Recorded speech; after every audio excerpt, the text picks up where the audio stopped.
Salut les bichons, c'est Laurent Jacquet pour LJVS, j'espère que vous allez bien. Aujourd'hui c'est la suite de nos tutos et on va parler plomberie, donc la suite logique de notre installation sur notre petite maquette. Et on va commencer avec le réseau PVC. Alors juste avant, on va faire quand même un petit point sur les outils et différents accessoires qu'on te conseille, en sachant comme d'habitude que c'est pas une formation, c'est de l'information, qu'on n'a pas la science infuse, on n'est pas les meilleurs, on te partage juste notre expérience. Donc nous, il va nous falloir du PVC de 100, il va nous falloir du PVC de 50, de 40 et de 32. Les colliers qui vont avec, on va en parler juste après. Donc bon, différents raccords. Ça après, ce sera à toi en fonction de ton installation de faire la liste un petit peu des raccords que tu auras besoin. Je te conseille aussi des chiffons ou alors, tu vois, de la ouate, du PQ de Maïté, comme nous on appelle sur les chantiers, des chiffons un peu, voilà, tu vois, des grosses bobines. Donc ça, si tu veux pas faire un gros travail de cochon, il va te falloir de la toile émerie. Donc là, c'est de la 100, mais même de la 180, c'est même pas plus mal. Il va te falloir un crayon à papier ou un crayon que tu as l'habitude d'utiliser. Il va te falloir un petit feutre noir. Ça, je te conseille vraiment. Il va te falloir un mètre. Il va te falloir un petit niveau ou un niveau normal. Nous, on a pris un petit parce qu'on a une petite maquette. On te conseille aussi vraiment un laser. Ça, c'est vraiment le top du top. Nous, on l'a sorti juste pour te dire qu'on te conseille vraiment d'en avoir un quand tu vas faire ton install de plomberie, notamment pour la suite quand on va faire le cuivre. Et là, tu vas voir qu'on en a quand même vraiment besoin. Enfin, c'est une aide précieuse. Sinon, après, tu peux tout faire au niveau si tu n'as pas de laser. Mais voilà, encore une fois, on te montre nos techniques, on t'explique les bases et toi, tu verras. Pour couper le PVC, il va te falloir une scie à dos. Si tu peux en avoir une, là je l'ai pas, je sais pas où elle est la mienne, elle doit être rangée. La scie à dos, l'avantage en gros, c'est que c'est une scie avec un dos large qui te permet quand tu vas couper ton PVC de pas trop dévier et de faire une coupe pas trop dégueu.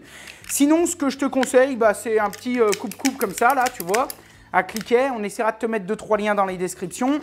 Donc là, celui-là, c'est Virax qui le fait. Et sinon, si tu as un peu plus de thunes, là aussi, j'en avais déjà parlé dans une vidéo, c'est une petite scie sabre comme ça. Ça sert à rien de travailler le PVC ou le cuivre ou les tubes avec des grosses scies sabres de vache qui servent à faire la démolition. Tu vas plus te faire chier qu'autre chose et en plus, tu vas faire de la merde. Voilà, si tu avais une petite scie sabre à acheter, ça, c'est le top, c'est Bosch.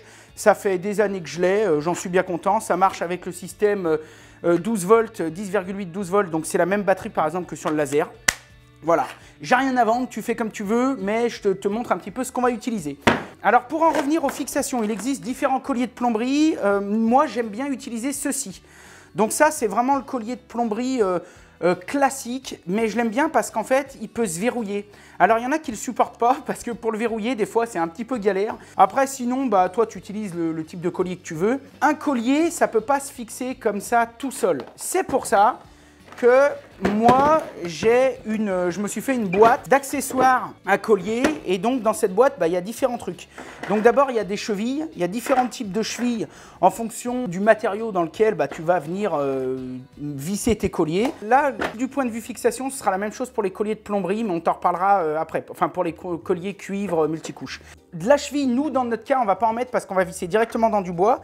Il va te falloir des pattes à vis. Alors, une patte à vis, c'est quoi? C'est une espèce de petite vis qui est un petit peu spéciale parce que d'un côté, elle a un filetage en 750. Donc, c'est le pas de vis, me demande pas pourquoi ils ont pris ça. 750, c'est le filetage pour les colliers de plomberie. Donc en gros, d'un côté, elle a un filet qui va te permettre d'accrocher cette patte à vis, parce que ça s'appelle comme ça, sur le collier. Et de l'autre côté, elle a un filet, un pas de vis pour du bois. Donc en gros, c'est comme une vis à bois. Donc généralement, c'est quand même du 5 ou du 6, donc c'est quand même plutôt épais. Voilà, il y en existe différentes longueurs. Donc tu vois, là, j'ai une 30, là, j'ai une 40 mm et là, j'ai une 50 mm. Et ensuite, tu choisis la cheville qui va le mieux avec. Donc ça, c'est dans le cas où tu es soit dans du bois, soit d'un matériau plein de construction standard. Mais si tu es dans du placo, par exemple, ou dans un matériau creux, il faudra que tu utilises un système de cheville molly. Et en plus, il faudra que tu achètes des pattes à vis molly. C'est sensiblement la même chose. C'est-à-dire que là, il y a le même filetage de 750. Voilà. Mais par contre, la différence, c'est qu'ici, c'est plus un filetage bois, c'est un filetage pour vis métallique. Et donc, voilà, après, tu sais mettre une cheville molly. Hein. Tu fous ça dans le trou, crac, 2 coups de pince, et ensuite, tu viens visser ton collier. Donc ça, c'est pour la fixation. Alors, pourquoi il existe différentes longueur de pâte à vis? Eh bien parce que des fois, il se peut, dans des raisons techniques, vous allez le voir souvent sur cette maquette, on a besoin d'écarter le collier du mur pour X raisons.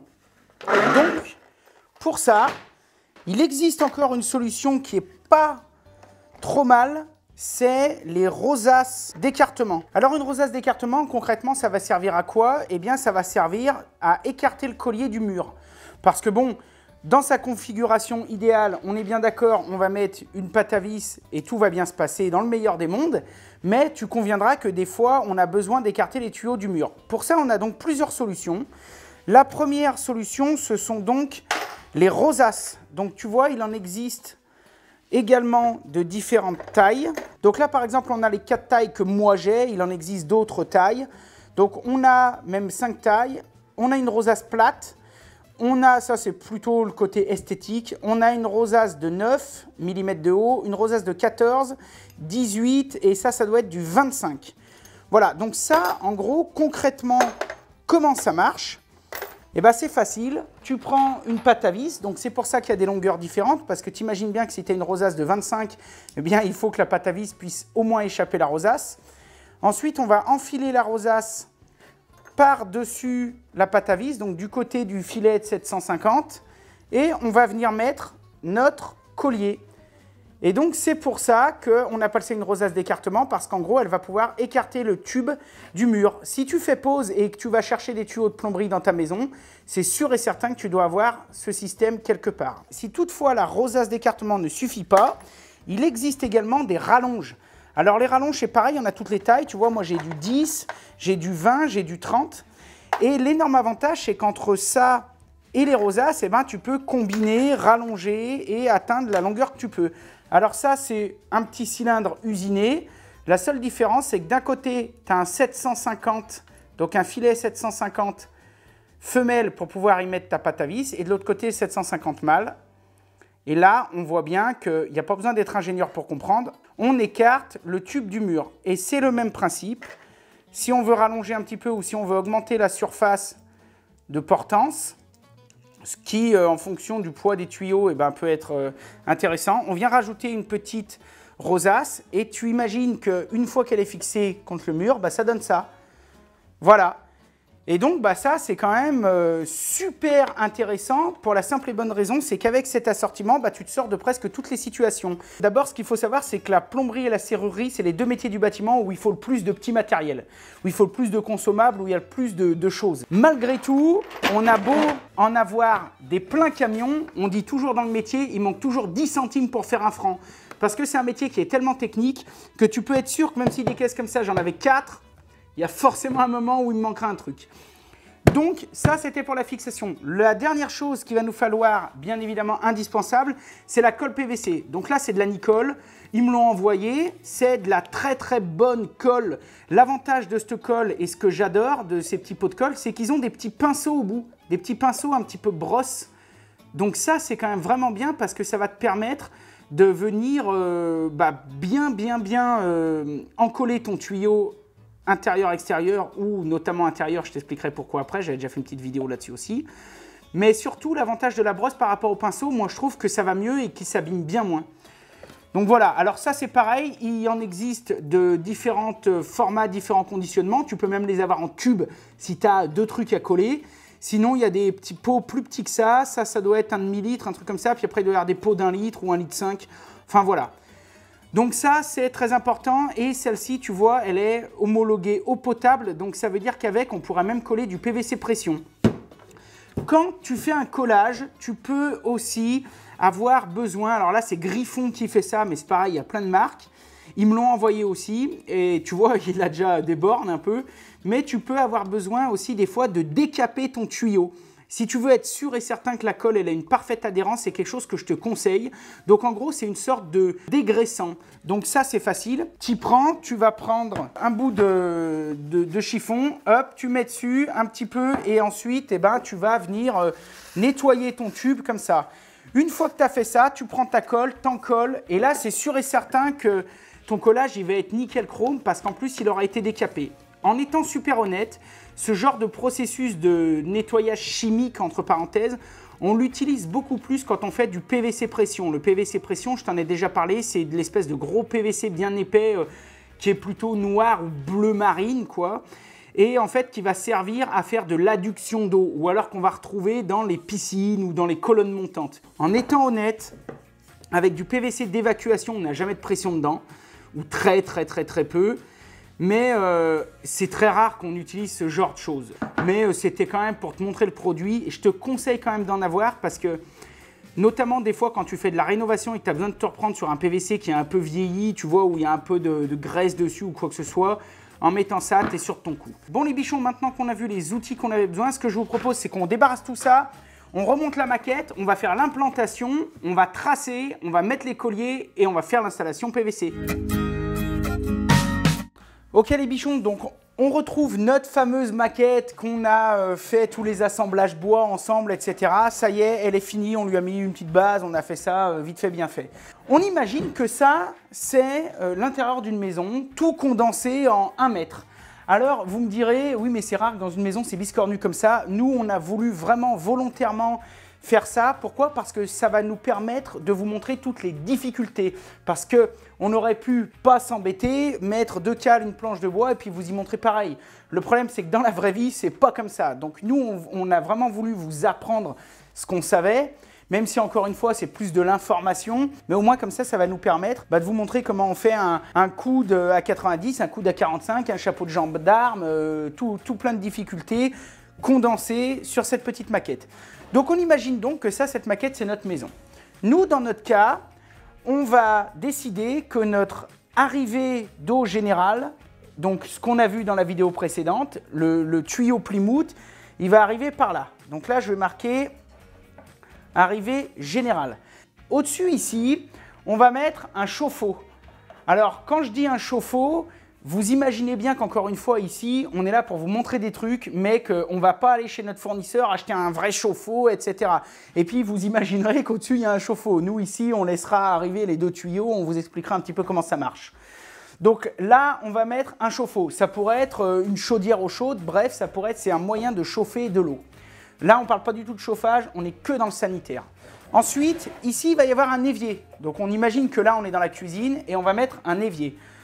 Sous l'évier ou à côté de l'évier, il y a souvent une machine à laver ou un lave-vaisselle. Donc, quelque part, soit sur cette face, soit sur cette face, peut-être d'ailleurs plus sur cette face, on va y mettre un lave-vaisselle. Donc, moi, je marque MAL. M-A-L. Quand on fait des plans de plomberie ou machin, un robinet de machine à laver, on appelle ça MAL.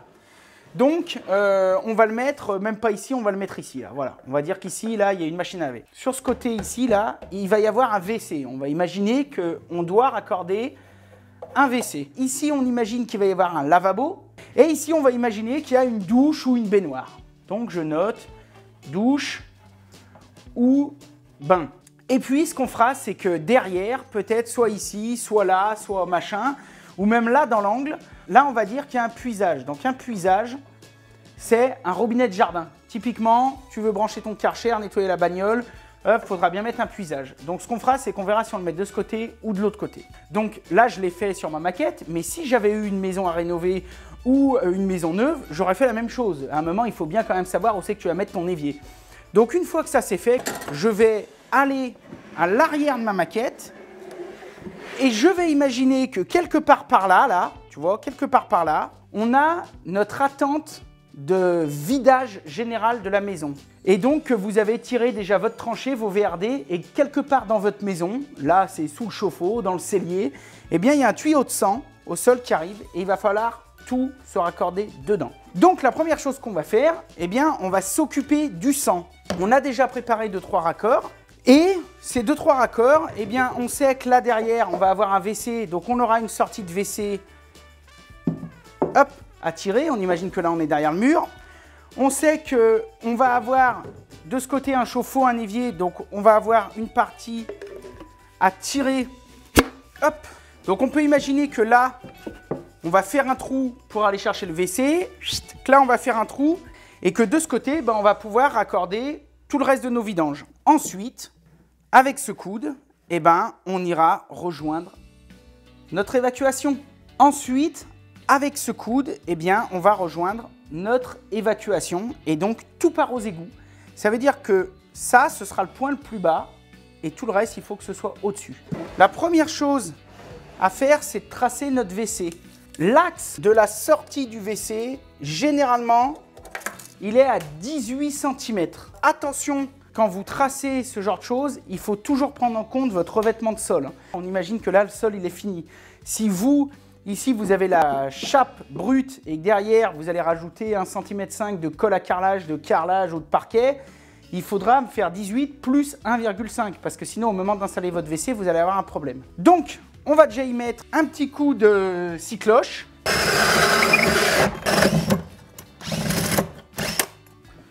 Ok, alors maintenant que j'ai fait le premier trou, je me retrouve derrière ma cloison. Alors vous nous en voudrez pas, on va vous montrer 2-3 collages, mais les tuyaux de sang, on va pas les coller, c'est simplement pour vous montrer un petit peu, parce que derrière, on aimerait quand même bien récupérer un petit peu de matériel. Et donc là, je vois bien que j'ai bien ma sortie de WC, et là, ce que je vais faire maintenant, c'est que je vais tracer mon emplacement. Là, je suis parfait, là. J'ai ma sortie qui est plus haute, j'ai mon T qui est légèrement en pente, et là, mon coude, il est là.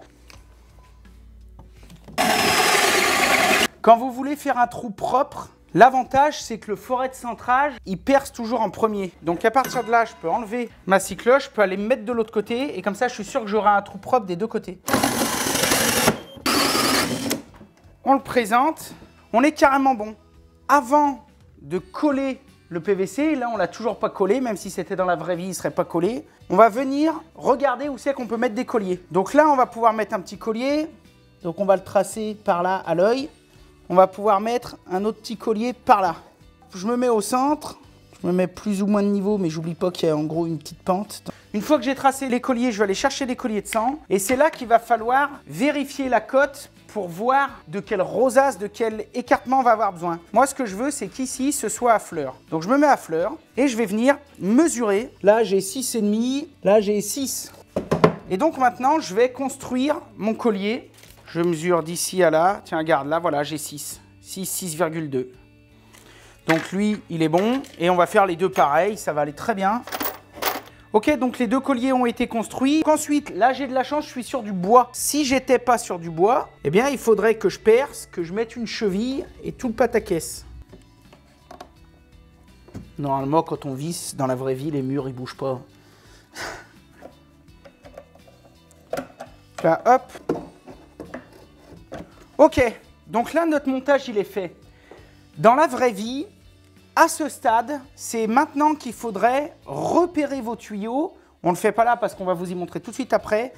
Les déboîter, les nettoyer, les coller et tout remettre. Nous, comme je vous l'ai dit, ici, c'est une pièce de démonstration, donc on ne va pas les coller. Ok, donc maintenant, ce qu'on va faire, eh ben, on retourne devant notre mur. Et là, on a notre départ. Hein. Là, on a notre départ. Qu'est-ce qu'on voit? On voit que là, on a un tuyau PVC de sang avec un départ, donc qui va nous permettre de raccorder tout le reste de l'installation. Et ici, c'est là qu'on va venir brancher notre pipe de WC. Soit la pipe de WC du bâti support, soit la pipe d'un WC standard. Donc vous pourrez voir ici qu'on a utilisé un T, mais un T à épaulement. C'est-à-dire que vous voyez ici, en fait, il a comme un sens. Il va donner un sens. Ça, c'est important parce que quand on va tirer la chasse, ce qu'on ne veut pas, c'est que tout ce qui va descendre ici, bah, retourne là. Et donc là, avec cette forme un peu particulière, eh bien, ça va avoir tendance à suivre sa route. Pareil, tout ce qui va arriver d'ici, on ne veut pas que ça ait tendance à remonter. Donc là aussi, avec cette forme particulière, ça va avoir tendance à suivre la pente. Il faut toujours, bien évidemment, que ce sens, eh ben, il suive la pente. Si je l'avais mis dans l'autre sens, ça aurait fait vraiment de la merde. Et ça, après, bah, c'est des risques de bouchons, d'emmerdement.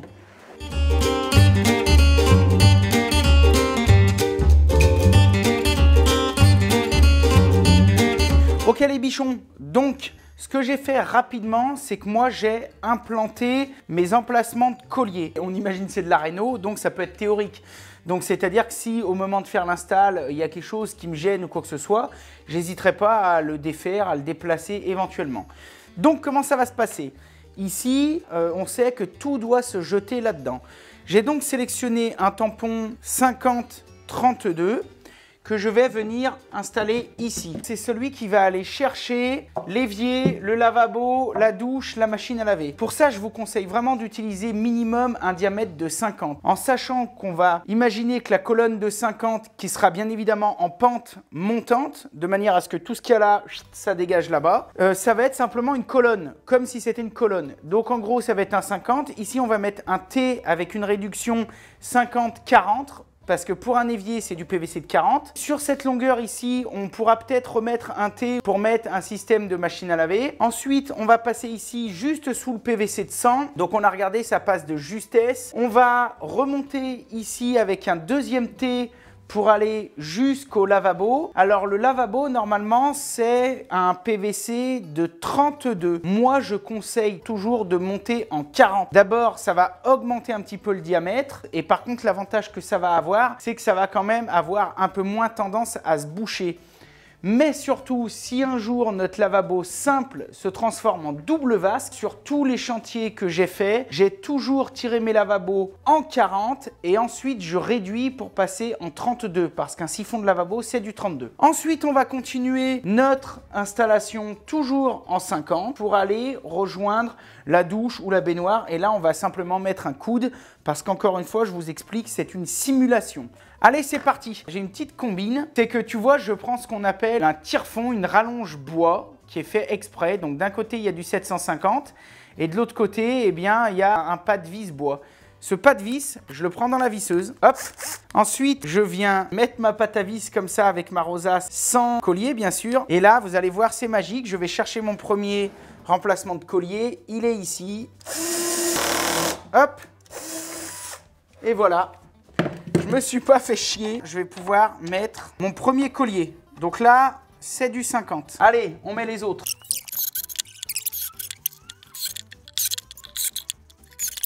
Ok les bichons, donc ma pose de collier est faite. Donc bien évidemment, je me rappelle plus si je vous en avais parlé tout à l'heure, mais le trait que j'ai fait pour mettre mes colliers, il est en pente. Et encore une fois, là, je vous conseille vraiment de mettre au minimum 1 cm par mètre. Je dis au minimum parce que par exemple, vous voyez là dans notre cas, en réalité, on a légèrement plus. Dès que vous allez avoir vraiment trop de coudes ou trop de choses comme ça, vous allez avoir ce qu'on appelle des pertes de charge. C'est-à-dire que l'eau, à chaque fois qu'elle va arriver dans un coude ou dans un thé ou tout ça, elle va avoir tendance à être ralentie par le raccord, à perdre un petit peu de la vitesse. Donc moi, ce que je vous conseille, c'est d'augmenter, si vous pouvez, bien évidemment, un petit peu votre pente. C'est vraiment très important. D'un point de vue du nombre de colliers, l'idéal est d'en avoir au minimum 1 par mètre. Si j'avais un grand linéaire de 10 mètres, eh bien, il en faudrait au moins 10. Ça, c'est mon conseil. Encore une fois, comme je vous le dis, je n'ai pas la science infuse, rien, c'est mon conseil. Maintenant, quand on est dans des configurations comme ça, encore une fois, vraiment spéciales, mais malgré tout qui reflète une vraie install, eh bien, je vous conseille non pas forcément d'en mettre 1 par mètre, mais plutôt de vous adapter. C'est-à-dire que ça ne sert à rien d'en mettre trop parce que ça va être pénible et ça va servir à rien. Mais il faut quand même que l'install, une fois qu'elle soit faite, elle se tienne. Là, tout ce qu'on fait, il faut toujours vous dire dans votre tête, ça doit tenir la vie de la maison, quasiment. Donc, ça veut dire que ce n'est pas quelque chose que vous devez faire à la va-vite. Vous devez prendre votre temps, vous devez réfléchir et si à un moment, il y a quelque chose qui vous trouble, qui vous perturbe ou quoi que ce soit, il n'y a pas de question de délai. Et ça, je vous parle même si vous êtes plombier professionnel et que vous êtes en train de travailler chez un client. Moi, quand j'étais vraiment sur mes chantiers pour mes clients, je ne veux pas dire que le délai, je m'en foutais parce que ça compte toujours un petit peu. Mais franchement, on le dit toujours, le délai s'oublie et la qualité et le travail restent. Pour info, il y a certaines sorties qui sont plus ou moins normalisées. Par exemple, la sortie d'une pipe de WC, on vous l'a dit, généralement c'est autour des 18 cm. Sol fini, donc c'est quand même important de s'y intéresser. Une sortie de lavabo ou une sortie d'évier, on va être aux alentours des 60 cm sol fini. Maintenant, en étant honnête, si vous êtes bricoleur, vous êtes autoconstructeur et que c'est vous qui allez installer vos meubles et que vous avez peur de vous dire « Ah, mais si je mets ma sortie et puis que mon siphon il est plus bas ou machin, que je vais m'embêter », à ce moment-là, la solution elle est très simple. Vous montez un tube PVC, vous le sciez ici à 45-50 cm, vous mettez du scotch et vous ne le raccordez pas. Une fois que vous viendrez présenter votre évier, votre meuble d'évier et tout, que là vous remettrez un manchon et que vous finirez. Et à ce moment-là, du coup, il n'y a plus de problème. Pourquoi? Parce qu'il ne peut pas y avoir d'erreur. Allez, maintenant, on va assembler tout ça. Ok, donc j'ai mon seau de raccord, j'ai un bout de tuyau, de la colle, de quoi couper, j'ai ma toile émerie, j'ai mon feutre. C'est parti, on commence. La première chose à faire dans cette configuration où vous ne prendrez pas trop de risques, ce serait de coller le tampon. La deuxième étape, ça va être d'abord de présenter à blanc. Même au moment de présenter à blanc, je vous conseille de déjà venir un petit peu rayer vos raccords. Ça va vraiment aider la colle à bien prendre sur le truc. Donc là, c'est pareil, bien sûr, on raye ici aussi. Donc, à blanc, ça veut dire que je ne colle pas. Ensuite, ici, on voit qu'on a un angle à 45 degrés. Donc, il va me falloir un coude à 45 degrés. Ce coude à 45 degrés, il va aller ici, mais il va falloir que je le positionne. C'est très simple. Je vais mesurer ici. J'ai 1,5 cm entre le mur et le côté du tuyau. Donc, je vais présenter mon tube à la main. Et ici, je vais venir mettre 1,5 cm d'écartement. Là, il est positionné. Je ne bouge plus. Et à partir de là, je peux venir mesurer entre les deux.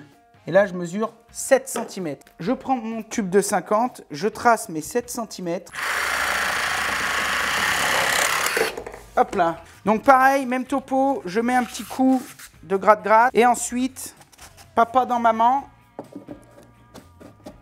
C'est nickel. Et je vais continuer comme ça tout le long. Donc deuxième. Hop là. Je viens présenter l'enfant à sa mère. Alors là, vous pouvez ajuster un petit peu. Si vous voyez qu'il y a besoin de le ressortir un petit peu ou de le re-rentrer, c'est pas un problème. Par contre, attention, si l'emboîtement fait 3 cm et que vous le ressortez de 2, là, ça va poser un problème. Là, il y en a qui ont essayé. Hein. Bon, ils ont eu des problèmes. On a pris ça pour la démonstration parce que nous, ici, sur place, on n'avait que ça. Si vous faites ce genre d'installation, on vous conseille vraiment un T avec amorcement, un T amorcé. C'est-à-dire qu'il ne va pas venir droit comme ça, mais il va être légèrement comme ça. Ça, c'est vraiment très important. Donc là, on va présenter pareil l'enfant à sa mère. Voilà, on est à l'axe et on va venir mesurer. Hop là, 8,5. Hop, j'emboîte. Alors, à partir de maintenant, si je suis satisfait déjà de cette première partie, je suis arrivé à mon embranchement. Ici, j'ai un point de fixation possible. Je vois bien que tout est à l'axe, que tout a l'air de se suivre, que j'ai une petite pente et tout impeccable. À partir de là, je peux déjà coller cette pièce. Alors, pour coller cette pièce, ce que je vous conseille vraiment, c'est l'outil magique. Quand vous aurez de l'expérience, vous n'en aurez peut-être plus trop besoin, mais nous, franchement, si j'avais un apprenti à former, je lui dirais ça direct. Ça, c'est vraiment ce que je vous conseille. Et là, ce que vous allez faire, discrètement, parce que des fois, je vois sur les chantiers des gars qui font comme ça, après c'est dégueulasse. Donc, ce que vous allez faire discrètement, là, je vais l'exagérer un petit peu plus pour la vidéo. Donc, vous allez tracer vos pièces. Hop, tu vois. Un coup dans ce sens et un coup dans ce sens. Et ça, ce qui est génial, c'est que du coup, même si vous les déboîtez, eh ben, vous retrouverez toujours le sens dans lequel il faut le réassembler et la profondeur à laquelle il faut le réemboîter. Donc, pareil. Hop, un trait d'alignement et un trait de profondeur. Là, je l'ai fait comme ça pour vous montrer. Mais je te dis franchement, sur un chantier, si j'ai un de mes gars qui me fait ça, mais soit il me trouve une solution après pour nettoyer ça, ou soit il m'y fait genre dessous, qu'une fois installé, ça se voit pas. Parce que quand j'arrive sur un chantier et que je vois ça, je me dis c'est bien, le gars il a bien bossé, mais c'est horrible quoi. Enfin tu vois, des coups de crayon de partout. Par contre, c'est une vraie aide que je vous conseille. Donc débrouillez-vous, soit pour y faire très discret, soit pour que ça s'efface, soit pour y faire dans un endroit où ça se voit pas. À partir de là, tout est repéré, donc on s'en fout. On peut tout démonter. Voilà. Et on va pouvoir coller le pataquès. Si vous voulez en mettre sur la partie femelle, d'en mettre vraiment, mais tu vois là, je suis à 5 mm, je rentre pas plus. Hein. D'en mettre un tout petit peu là et tout le reste d'y mettre sur la partie mâle. Parce que quand maintenant je vais pousser papa dans maman, et ben le fait d'y avoir mis sur la partie mâle, hop, je vais jusqu'à mon trait, je vais l'effacer. Alors ça c'est pareil, hein. Obligatoire, me laissez pas des bourrelets de colle dehors, ça fait dégueulasse, hein. Ça je veux pas y voir. Ça, voilà, là ça c'est du bon boulot. Mais surtout ce qui compte c'est que le fait d'avoir mis la colle sur la partie mâle, quand j'ai poussé, ça a dégueulé dehors. Et donc, ce qui a dégueulé dehors, je peux y essuyer. Si vous mettez la colle sur la partie femelle ou si vous en mettez trop sur la partie femelle, quand vous allez pousser, la colle, elle va dégueuler dedans. Et là, vous n'allez pas pouvoir aller nettoyer dedans. Et là, clairement, ça va vous réduire le diamètre du tube. C'est-à-dire que si vraiment ça dégueule trop, ça peut venir, genre, tu vois, faire pendre un fil de colle au milieu ou quoi que ce soit. Ou, la merde qui va passer dedans, la vidange, vont pouvoir venir s'accrocher, s'accumuler et donc créer vraiment des soucis. Et donc après, on continue.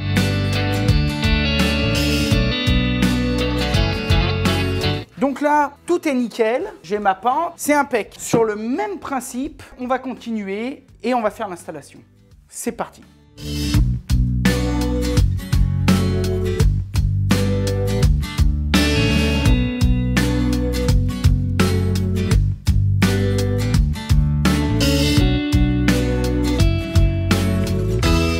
Ok les bichons, donc ça y est, notre chantier de construction PVC de réseau est terminé, ou quasiment.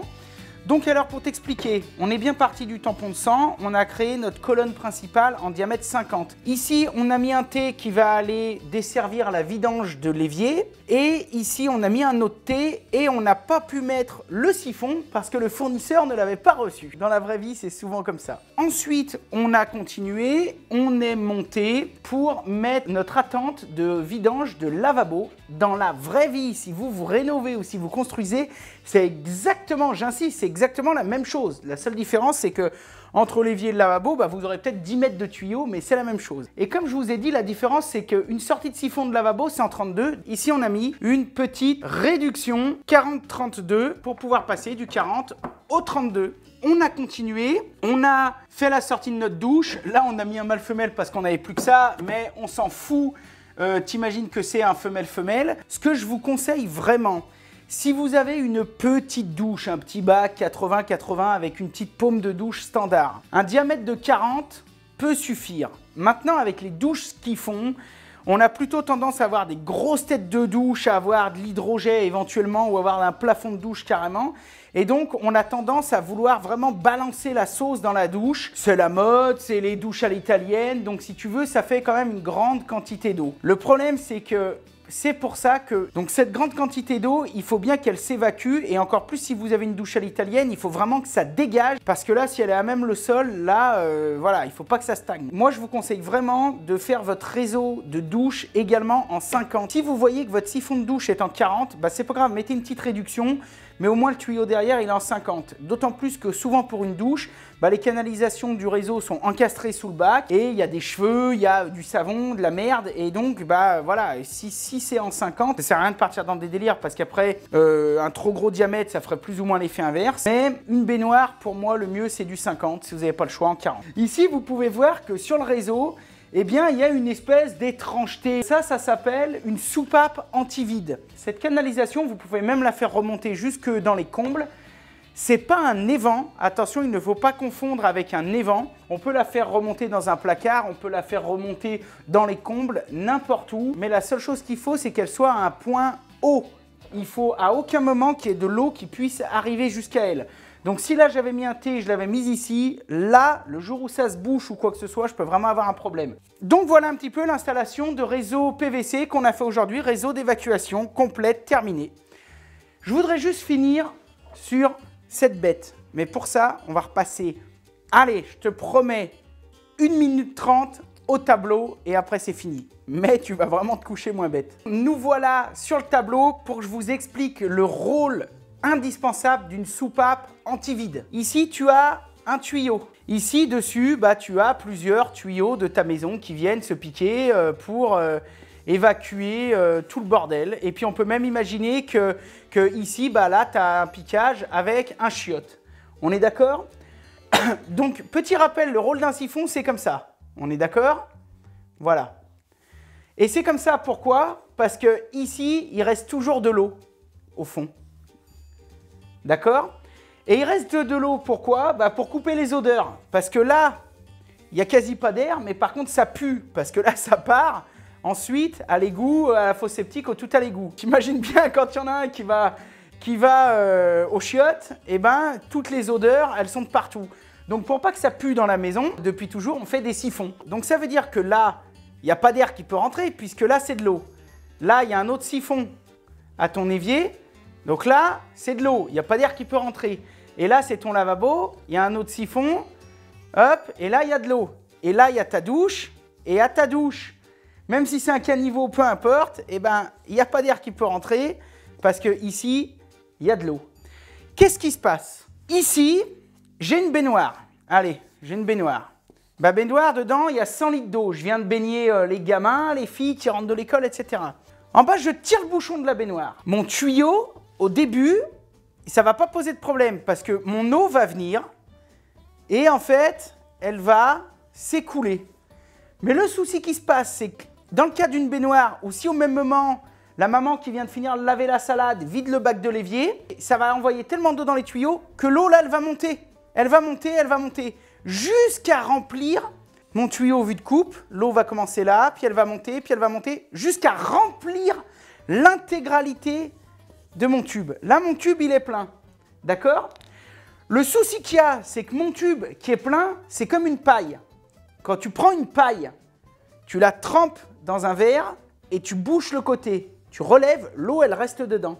Et bien là, ici, ça va avoir beaucoup de mal à s'écouler. Pourquoi? Parce que là, ça va tirer au vide. Il ne peut pas y avoir d'apport d'air par ici, puisque là, il y a mon siphon. Il ne peut pas y avoir d'apport d'air par là, parce que là, il y a mon siphon. Il ne peut pas y avoir d'apport d'air par là, parce que là, il y a mon siphon. Et là, il y a mon siphon de chiottes, il ne peut pas y avoir d'apport d'air. Et pourtant, le tuyau, il est plein. Mais là, ce tuyau, il faut qu'il se vide. Donc, qu'est-ce qui se passe? Vous avez déjà tous entendu parler. Ici, ça pousse tellement, ça fait tellement le vide, que dans vos siphons de lavabo, de douche ou de maison, vous entendez des glou-glou. Vous avez déjà entendu ça sur un évier. Ça tire tellement au vide que ça va aspirer de l'air et aspirer l'eau qu'il y a dans le siphon pour se démerder à faire rentrer de l'air pour que ça puisse partir. C'est aussi facile que ça. La solution, elle est toute simple, c'est ça. Là, ici, à la fin de votre colonne, vous remettez un T et hop, vous remontez au-dessus du reste, de manière à ce que si un jour ça se bouche et que l'eau monte, eh ben, ça ne puisse pas déborder par là. Et là, vous allez mettre une soupape anti-vide. C'est ça. Et la soupape anti-vide, il y a quelque chose qui est magique. L'air ne peut pas partir comme ça. Elle ne peut que rentrer. La preuve, je mets proche de mon micro. Je vais souffler dedans. Il n'y a rien qui se passe. L'air part pas. Là, l'air ne suit pas. C'est comme un clapet anti-retour. Je ne peux pas souffler. Par contre, si j'aspire, là, ça marche. Et c'est pour ça que vous n'êtes pas obligé de la faire monter sur le toit, parce que même si elle est dans un placard, ça ne puera jamais. Parce que quand elle va s'ouvrir, l'air va s'engouffrer comme ça dedans. Donc, si l'air s'engouffre comme ça, l'odeur ne va pas remonter. Donc, ça ne puera jamais. Avec ça, l'air ne peut pas sortir, elle ne peut être qu'aspirée. Et si vous avez des glou-glou dans vos canalisations, appelez un plombier ou démerdez-vous pour installer ça et vous allez voir, c'est magique. J'espère vraiment que cette vidéo vous aura plu. Elle aura été un petit peu longue parce que là, on rentre vraiment dans la technique. On rentre quasiment dans une formation qui, j'espère vraiment, eh bien, pourra vous servir. C'est le seul but de ces vidéos, c'est de vous divertir, c'est de vous instruire, c'est de faire en sorte que vous n'ayez plus peur d'aller acheter un petit bout de PVC en disant « je rallonge l'installation, je me lance, j'ai plus peur ». N'oubliez pas de défoncer le pouce bleu, laissez un commentaire, ça fait toujours plaisir. Abonnez-vous si ce n'est pas déjà fait, parlez-en autour de vous. Comme d'habitude, soyez créatifs, faites de votre mieux et si possible, du bon boulot. C'est indispensable. Allez, à plus les bichons, yeah! Les bichons, avant de conclure, je voulais également vous informer qu'il y a quelques mois, j'ai été contacté par l'entreprise CDO pour réaliser une petite série de vidéos dans laquelle on s'est, je dois dire, bien amusé et on a pris beaucoup de plaisir. Ces vidéos, ce sont des vidéos type carpool, c'est-à-dire interview dans un camion. Le but, c'était de passer chercher un artisan quelque part en France, un plombier, et puis d'aller se balader un petit peu dans le camion, de lui poser des questions, et puis surtout de bien se marrer et d'essayer d'en savoir un petit peu plus sur lui. Alors je te dis ça parce que CDO lance sa chaîne YouTube CDO TV.